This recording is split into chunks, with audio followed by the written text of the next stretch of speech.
Hi dear students, I Akash Dhande, the founder of YouTube Can Fly Academy of English. I welcome you to YouTube Can Fly Academy of English.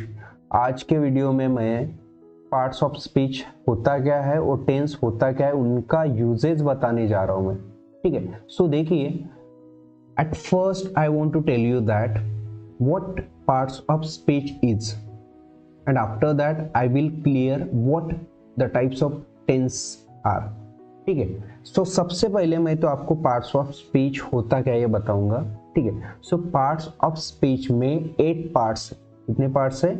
8 parts of speech जो है 8 parts से बन चुका है, ठीक है। तो parts of speech होता क्या है? स्पीच मीन्स होता है यहाँ पे लैंग्वेज, और पार्ट्स मीन्स तो आपको पता ही है, ये बताने की जरूरत नहीं है, ठीक है। जैसे आपने एक पेन को ओपन किए, पेन को ओपन किया तो उसका रिफिल अलग निकलेगा, कैप अलग निकलेगा, उसकी मेन बॉडी अलग निकलेगी, और वो तीनों चीजें अलग निकाल के आप दूसरे को बता सकते हैं these are the parts of pen, the pen, okay, got it. तो उसी तरीके से क्या होता है, इंग्लिश लैंग्वेज जो होती है वो बोलने के लिए हमको 8 पार्ट्स का यूज करना पड़ता है। आप राइटिंग करो या इंग्लिश लैंग्वेज में स्पीकिंग करो, you must use out of these 8 parts. आप राइटिंग करो या इंग्लिश में स्पीकिंग करो, बोलते वक्त या लिखते वक्त 8 पार्ट में से कुछ पार्ट्स का आपको यूज करना ही पड़ेगा। जैसे हमने उस दिन के वीडियो में देखा था कि मस्ट कब यूज करने का। So in the same way, I want to tell you that when you speak in English as well as do writing in English, at that time you must use some parts out of these 8 parts. 8 में से कुछ parts का use करना ही पड़ेगा। You can skip some parts while speaking or while writing, but you cannot speak some parts. कुछ parts को आप skip कर सकते हैं, बट कुछ पार्ट्स को स्किप नहीं करते, उनको यूज करना ही पड़ेगा, ठीक है। सो देखो, और टेंस का यूज देखो, मैंने जिस तरीके से बोला पार्ट्स ऑफ स्पीच को आपको यूज करना पड़ेगा, उसी तरीके से आपको टेंस यूज करना पड़ेगा। तो टेंस होता क्या है? टेंस मीन्स होता है टाइम। टेंस मीन्स क्या होता है? टाइम। जैसे अगर मैं समझो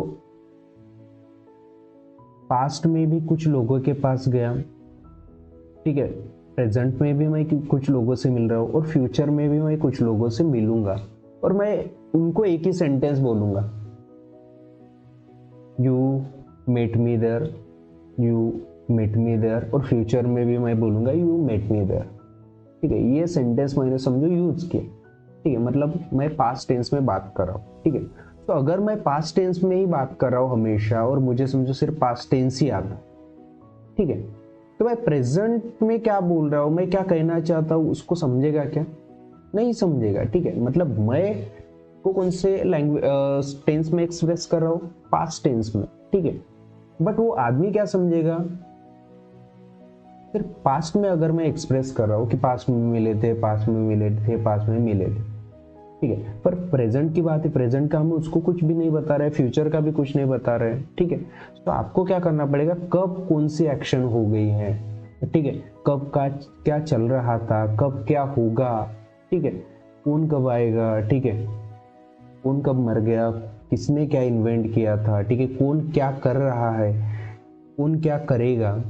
सो आपके पास में बहुत सारी चीजें हैं बोलने के लिए, ठीक है। तो वो जो कुछ भी चीजें आप बोलना चाहते हो, आप 3 टाइप्स में बता सकते हो उनको, एक पास्ट टेंस में, प्रेजेंट टेंस में, और फ्यूचर टेंस में, ठीक है।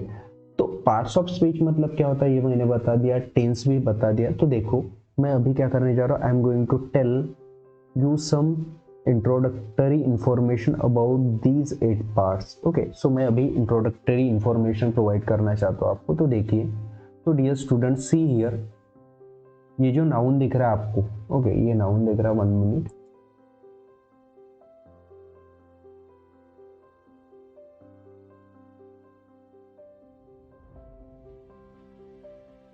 ठीक है। तो देखिए, ये जो नाउन दिख रहा, मैंने जिसको हाईलाइट किया है, ये नाउन क्या बताता है? किसी भी चीज़ का नाम मतलब होता है नाउन। तो आप जब सेंटेंस बनाते हो तो आपको बताना ही पड़ेगा, ठीक है, कि आप किसके बारे में बात कर रहे हैं, किसने एक्शन की है, किस पे एक्शन हो चुकी है, कोई चीज़ किसकी है, ठीक है। जो कुछ भी आप बात कर रहे हो किसके बारे में बात कर रहे हैं, तो उसके लिए आपको सेंटेंस में नाउन यूज करना पड़ेगा, ठीक है। अभी प्रोनाउन होता क्या है देखिए आप,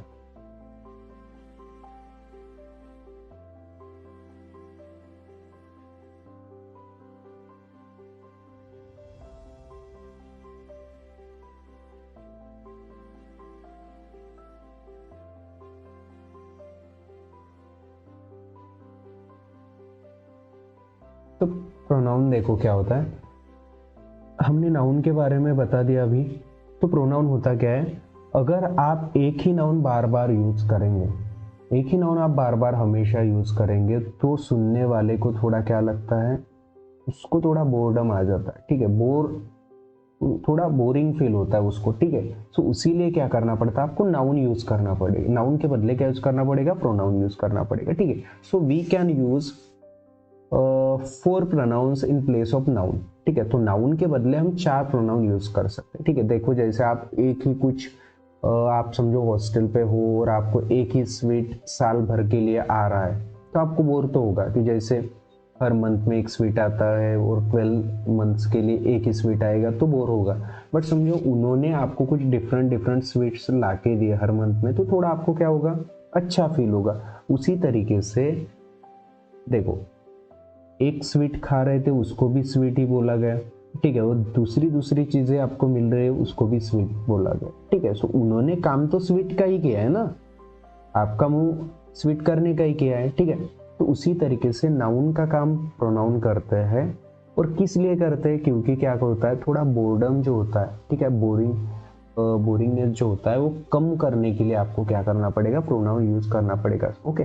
सो we can use minimum 4 pronouns for one single noun, एक सिंगल नाउन के लिए हम 4 प्रोनाउन यूज कर सकते हैं। जैसे अगर समझो मैं किसी एक की बात कर रहा हूँ, जैसे टॉम की बात कर रहा हूँ यहाँ पे, ठीक है। सो टॉम के लिए मैं क्या यूज कर सकता हूँ, ही यूज कर सकता हूँ, हिम यूज कर सकता हूँ, हीज यूज कर सकता हूँ, और हिमसेल्फ यूज कर सकता हूँ, ठीक है। सो मैं 4 प्रोनाउन एक नाउन के लिए यूज कर सकता हूँ, ठीक है। सो 4 प्रोनाउन मैं एक नाउन के लिए यूज कर सकता हूँ, इसका मतलब नहीं कि मैं टॉम की बात कर रहा हूँ मतलब किसी को भी उठाएंगे और उसके जगह पे रखेंगे, वो नहीं हो सकता, that is not possible, okay.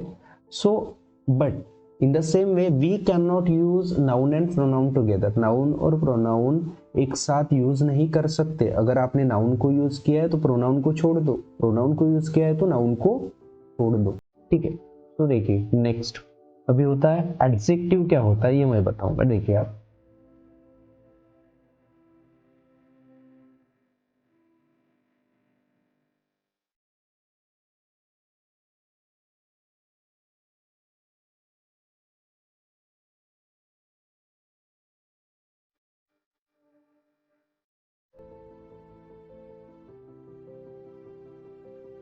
तो देखिए डियर स्टूडेंट्स, यहाँ पे एडजेक्टिव क्या होता है, एडजेक्टिव क्या करता है, नाउन और प्रोनाउन के बारे में आपको ज़्यादा की इंफॉर्मेशन प्रोवाइड करता है, एक्स्ट्रा की इंफॉर्मेशन प्रोवाइड करने वाले वर्ड्स को बोला जाता है एडजेक्टिव, ओके। सो देखो होता क्या है, कैसे, ठीक है। अगर मैंने बोला सी हियर, अगर मैं बोलूँगा, ठीक है, दिस बुक इज स्मॉल, ठीक है, तो स्मॉल ने क्या बता दिया कि ये बुक जो है कैसा है, ठीक है। अगर मैं बोलूँगा दिस बुक इज एक्सपेंसिव, तो एक्सपेंसिव ने क्या बता दिया कि ये बुक क्या है, महंगा है। दिस बुक इज गुड, ये बुक अच्छा है। तो ये सारे वर्ड्स जो है ये क्या बता रहे हैं हमको, नाउन और प्रोनाउन के बारे में इंफॉर्मेशन प्रोवाइड कर रहे हैं, और मोर इंफॉर्मेशन प्रोवाइड कर रहे हैं ना, तो उन्हीं को बोला जाता एडजेक्टिव, ठीक है। नेक्स्ट टॉपिक है हमारा वर्ब, नेक्स्ट टॉपिक है वर्ब, जो पार्ट्स ऑफ स्पीच में आता है।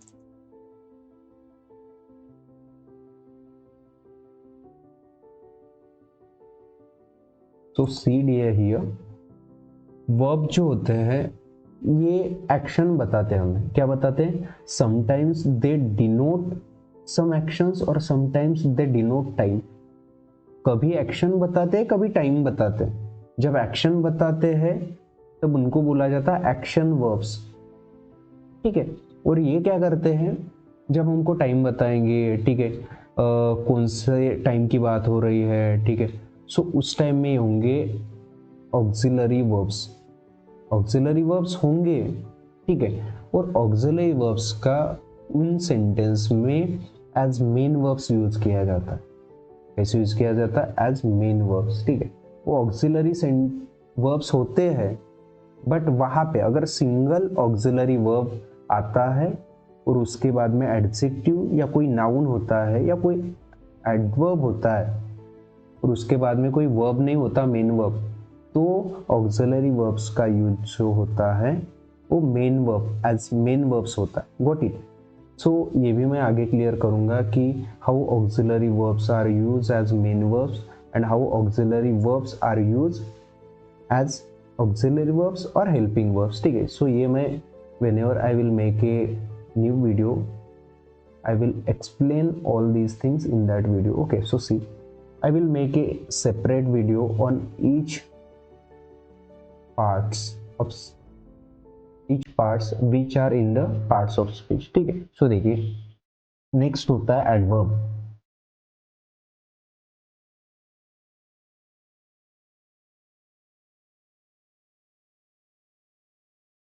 तो देखिए, एडवर्ब हमें क्या बताते हैं?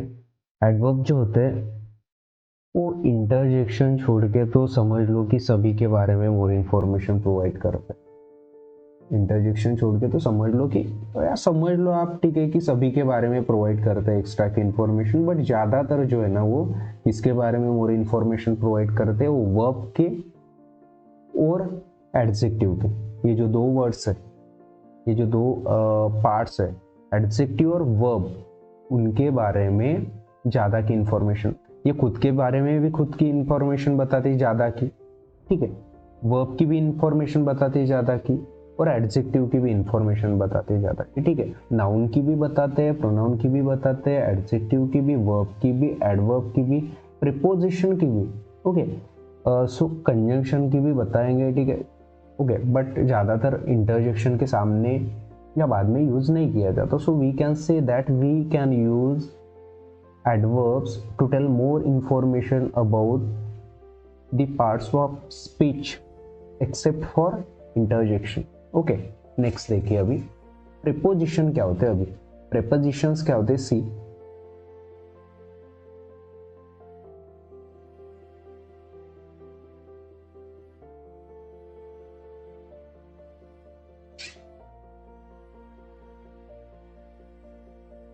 prepositions जो होते हैं ना, वो कौन सी चीज कहाँ पे है ये बताने का काम प्रेपोजिशंस का है, ठीक है। अगर समझो मैं बोलूँगा कि मेरा फ्रेंड कहाँ पे है, मेरे फादर कहाँ पे है, ठीक है, और मुझे प्रेपोजिशंस पता ही नहीं है, तो समझाने वाले को मैं क्या समझा सकता हूँ? कुछ नहीं समझा सकता, because I am not clear the clear हूँ क्या मैं वहाँ पे? नहीं हूँ, ठीक है।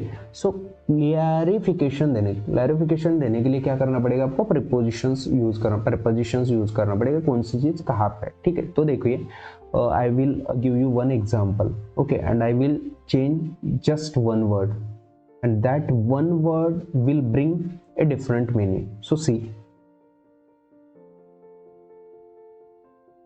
my pen is on the book.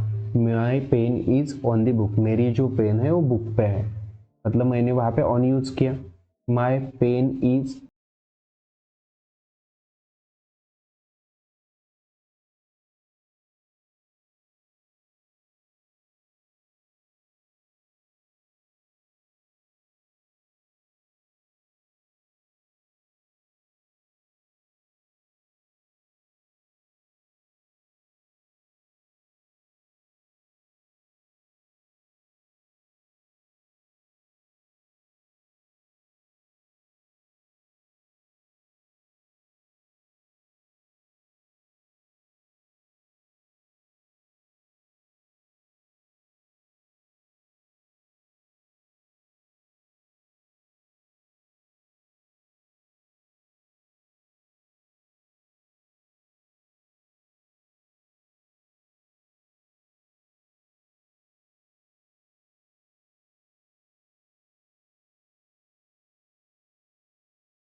यहाँ पे टेंस है, टेंस मतलब होता है टाइम।